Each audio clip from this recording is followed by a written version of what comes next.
Hello everyone, my self खुशी, जय श्री महाकाल।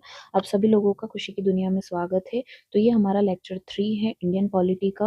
हम यूनिट 5 की प्लेलिस्ट बनाएंगे। यूनिट 5 हम कंप्लीट कर रहे हैं। तो आज का हमारा टॉपिक है शेड्यूल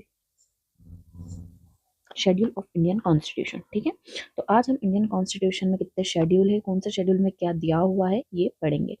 तो हमारे इंडियन कॉन्स्टिट्यूशन में टोटल 12 शेड्यूल है। कितने हैं? 12। तो 1 to 12 क्या क्या है, हम सब आज पढ़ने वाले हैं। हमारा शेड्यूल 1 में है list of state and UT. List of state and UT यानी इसमें ये बताया गया है कि हमारे इंडिया में कितनी स्टेट्स है और कितनी यूटीज है। तो हमारे इंडिया में 28 स्टेट है और 8 यूटीज है। तो इनके नाम कहाँ दिए हुए हैं? शेड्यूल 1 में। अब आता है शेड्यूल 2। तो शेड्यूल 2 क्या होता है? Emoluments and privileges. ठीक है, इमोल्यूमेंट्स और प्रिविलेजेस बताए गए हैं किसके? प्रेसिडेंट के, स्पीकर के, डिप्टी स्पीकर के, चेयरमैन के, डिप्टी चेयरमैन के और सुप्रीम कोर्ट के जजेस के। अब जैसा हम सेंटर में पढ़ेंगे वैसा का वैसा ही हमको स्टेट में भी पढ़ना है। तो सेंटर में क्या हो गया? प्रेसिडेंट। तो प्रेसिडेंट जैसे सेंटर में, तो हमारे स्टेट में कौन होता है? Governor. Speaker, deputy speaker Lok Sabha के, तो ऐसे ही स्टेट लेजिस्लेचर के कौन होते हैं? स्पीकर और डिप्टी स्पीकर। हमारे यहाँ पर चेयरमैन, डिप्टी चेयरमैन राज्यसभा के, ऐसे ही स्टेट काउंसिल में कौन होते हैं? चेयरमैन और डिप्टी चेयरमैन।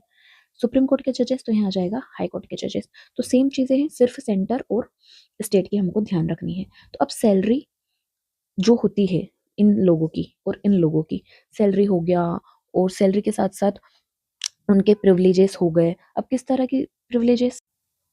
देखो, तो इमोल्यूमेंट्स का मतलब क्या होता है? इमोल्यूमेंट्स में आता है हमारी सैलरी, मतलब इन लोगों की जो सैलरी वो इमोल्यूमेंट्स में आएगा। सैलरी के साथ में प्रिविलेजेस में क्या आता है? प्रिविलेजेस में सैलरी के साथ में उनको जो जो प्रिविलेज मिल रहे हैं, जैसे कि उनको रहने के लिए उनका घर मिल रहा है। ठीक है, रहने के लिए घर घर मिल रहा है, रेसिडेंसी। उसके बाद में उसी के साथ में उनको मेडिकल ट्रीटमेंट की फ्री सुविधा मिल रही है। तो ये सब जैसे रेसिडेंस मिल रहा है उनको, तो उनसे कोई उनका रेंट नहीं लिया जाता है। तो इन लोगों को जितने भी इनके प्रिविलेजेस हैं, जैसे मेडिकल ट्रीटमेंट हो गया, रहने के लिए घर हो गया, इमोल्यूमेंट्स में उनके सैलरी अलाउंसेस हो गए, ये सारे काई में दिए हुए हैं। ये सारे हमारे इंडियन कॉन्स्टिट्यूशन के शेड्यूल 2 में दिए हुए हैं। तो शेड्यूल 1 में क्या था? शेड्यूल 1 में था list of state and duties, और शेड्यूल 2 में इमोल्यूमेंट एंड प्रिविलेजेस किस किसके? इन लोगों के। ठीक है, ये आप एक बार पढ़ लीजिएगा, आपको याद हो जाएंगे। शेड्यूल 3 में ओथ एंड अफर्मेशन है। किस किस की ओथ और अफर्मेशन दिया हुआ है? मेंबर ऑफ लेजिस्लेचर, मिनिस्टर्स, जजेस of supreme court and high court, egg of India. अब यहाँ पे मेंबर ऑफ लेजिस्लेचर में दोनों आ गए, यूनियन के भी और स्टेट्स के भी। मिनिस्टर्स में भी दोनों आ गए, जजेस सुप्रीम कोर्ट के भी, हाई कोर्ट के भी, और केग ऑफ इंडिया आ गया। अब हमारा है फोर्थ। फोर्थ क्या है? Allocation of seats in Rajya Sabha. Allocation of, अब इसमें क्या बताया हुआ है? इसमें ये बताया हुआ है कि राज्यसभा में जितनी भी सीट्स हैं उन पे क्या रिप्रेजेंटेशन होगा बेस्ड ऑन पॉपुलेशन, उसका प्रोपोर्शन क्या होगा, वो सारा हमारे शेड्यूल 4 में बताया है। अब आता है शेड्यूल 5। इसमें administration and control of scheduled area and scheduled tribes. ये जो शेड्यूल 5 है इसमें कौन कौन से स्टेट्स है? इनमें जो शेड्यूल 6 में स्टेट्स दी हुई है उन स्टेट्स को छोड़कर जितनी भी स्टेट्स है, उन स्टेट्स में जितने भी शेड्यूल्ड एरिया है और शेड्यूल्ड ट्राइब्स है, उनका एडमिनिस्ट्रेशन और कंट्रोल का में दिया हुआ है? शेड्यूल 5 में दिया हुआ है। और शेड्यूल 6 में क्या दिया हुआ है जो शेड्यूल 5 में नहीं है? उनका, जैसे आसाम, मेघालय, त्रिपुरा और मिजोरम। ठीक है, इसको हम कैसे याद रखेंगे? इसको हम ऐसे याद रख सकते हैं, ATM।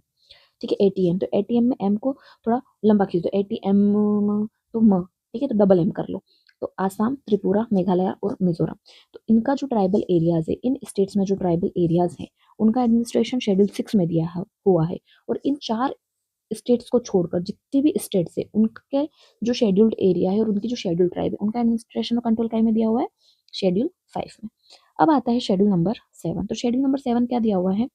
डिस्ट्रीब्यूशन ऑफ पावर, यानी यूनियन और स्टेट के बीच में जो पावर का डिस्ट्रीब्यूशन है वो हमारा 7 में है। इसमें हमारी लिस्ट है यूनियन लिस्ट, स्टेट लिस्ट और कंकरेंट लिस्ट। यूनियन लिस्ट में कितने सब्जेक्ट्स हैं? 100। स्टेट लिस्ट में कितने हैं? 61। और कंकरेंट लिस्ट में कितने हैं? 52। ओरिजिनली जब हमारा कॉन्स्टिट्यूशन बना था तब ओरिजिनली यूनियन लिस्ट में कितने थे? 97 सब्जेक्ट थे, बट अब 100 हो चुके हैं। 66 थे स्टेट लिस्ट में, बट अब 61 हो चुके हैं। 47 थे कंकरेंट लिस्ट में, बट अब 52 हो चुके हैं। तो ये हमें याद करना है। अब आता है स्केड्यूल 8। देखो, हम शेड्यूल स्केड्यूल कुछ भी बोल सकते हैं अपनी मर्जी। Languages recognised by constitution. कौन कौन सी ऐसी लैंग्वेज है जिनको हमारे कॉन्स्टिट्यूशन में रिकॉग्नाइज करा गया है यानी मेंशन करा गया है। ठीक है, तो ऐसी ओरिजिनली तो 14 लैंग्वेज थी हमारे कॉन्स्टिट्यूशन में, बट एट प्रेजेंट 22 है। ठीक है, इसमें हम क्या करेंगे, स्केड्यूल 8 ऑफ इंडियन कॉन्स्टिट्यूशन में हमारी लैंग्वेज दी हुई है, ऑफिशियल लैंग्वेज दी हुई है जो कॉन्स्टिट्यूशन में मेंशन है। तो ओरिजिनली कितनी थी, ओरिजिनली हमारे पास 14 लैंग्वेज थी, बट एट प्रेजेंट हमारे पास में कितनी लैंग्वेज है, एट प्रेजेंट हमारे पास में है 22 लैंग्वेज। तो अब 14 और 22 यानी टोटल हमारी 8 लैंग्वेज जो है ये बाद में ऐड करी गई है। ऐड कैसे करेंगे, कॉन्स्टिट्यूशन अमेंडमेंट एक्ट के थ्रू ऐड करते हैं, तो हम वो पढ़ेंगे। अब देखिए 14 ओरिजिनल थी, प्रेजेंट में 22 है, तो हमारा सबसे पहले एक लैंग्वेज ऐड हुई सिंधी, जो कि 21st CAA 1967 के थ्रू ऐड हुई। ठीक है, अब 14 के बाद में जो 15th नंबर की लैंग्वेज है, कितने नंबर की, 15th नंबर की लैंग्वेज है, वो हमारी 21st कॉन्स्टिट्यूशनल अमेंडमेंट एक्ट 1967 के थ्रू ऐड हुई है, और वो है हमारी सिंधी लैंग्वेज। कौन सी लैंग्वेज है, सिंधी लैंग्वेज। अब इसके बाद में 3 लैंग्वेज ऐड हुई, 16th 17th and 18th language. ठीक है, वो हमारे 71st कॉन्स्टिट्यूशनल अमेंडमेंट एक्ट के थ्रू ऐड हुई। वो एक्ट कौन सा था, 1992 का। ठीक है, 1992 का एक्ट था, 1992 का एक्ट था। इसमें जो 3 लैंग्वेज है वो कौन कौन सी थी, फर्स्ट नेपाली, ठीक है, first Nepali, second Konkani, second कौन सी हो गई, कोंकणी, और थर्ड मणिपुरी। ठीक है, थर्ड कौन सी हो गई, मणिपुरी। अब इसके अलावा हमारा थर्ड कॉन्स्टिट्यूशनल अमेंडमेंट एक्ट है 92nd कॉन्स्टिट्यूशनल अमेंडमेंट एक्ट, जिसके through 19th 20th 21st and 22nd language add हुई।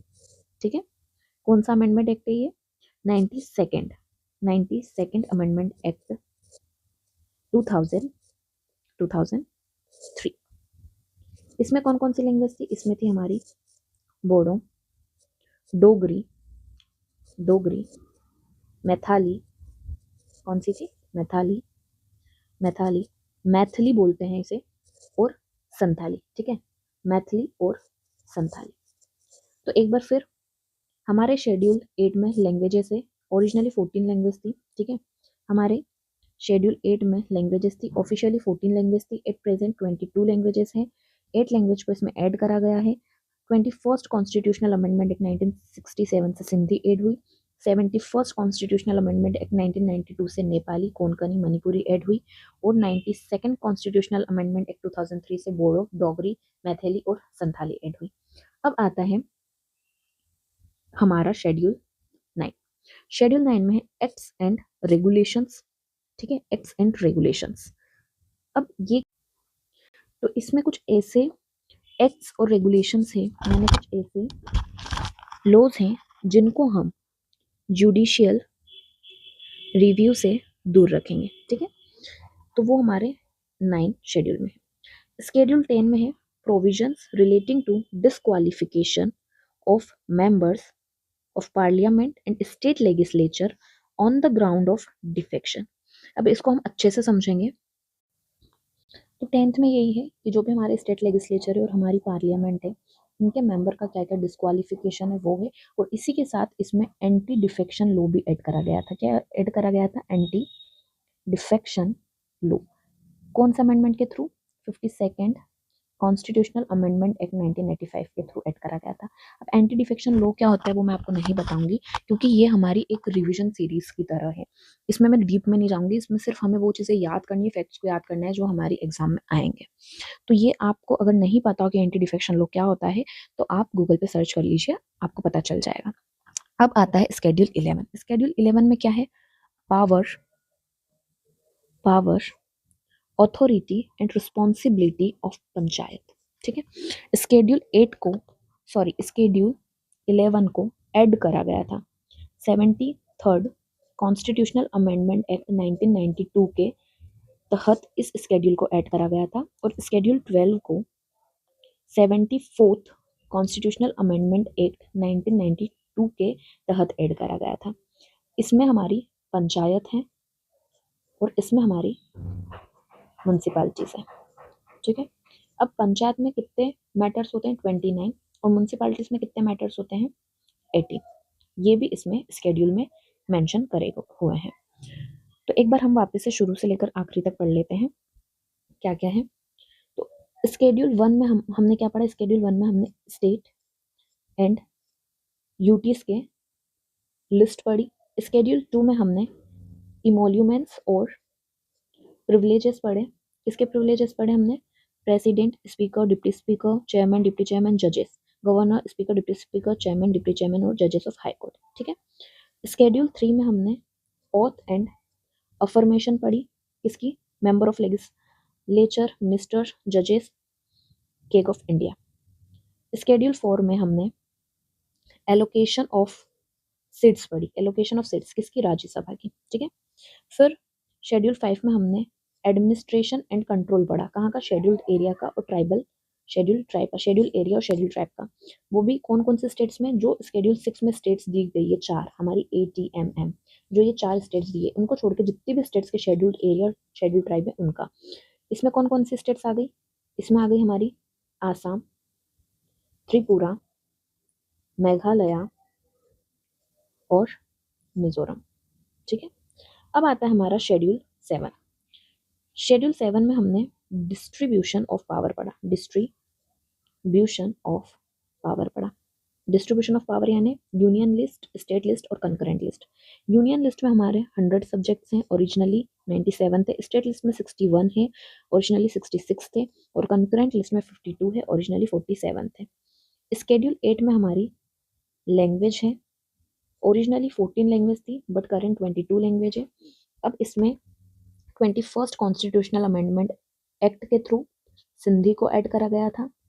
71st कॉन्स्टिट्यूशनल अमेंडमेंट एक्ट के थ्रू हमने नेपाली, कोंकणी और मणिपुरी को ऐड करा था।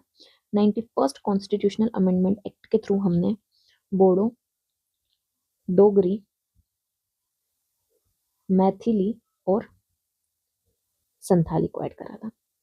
हमारा स्केड्यूल 9 में कुछ ऐसे एक्ट्स हैं, कुछ ऐसे लॉज हैं यूनियन के और स्टेट्स के जिन पे हम जुडिशियल रिव्यू नहीं कर सकते, वो मेंशन है। फिर हमारे स्केड्यूल 10 में क्या बताया गया है, स्केड्यूल 10 में एक तो एंटी डिफेक्शन लॉ है, ये याद रखना कौन सा एंटी डिफेक्शन लॉ आ जाता है।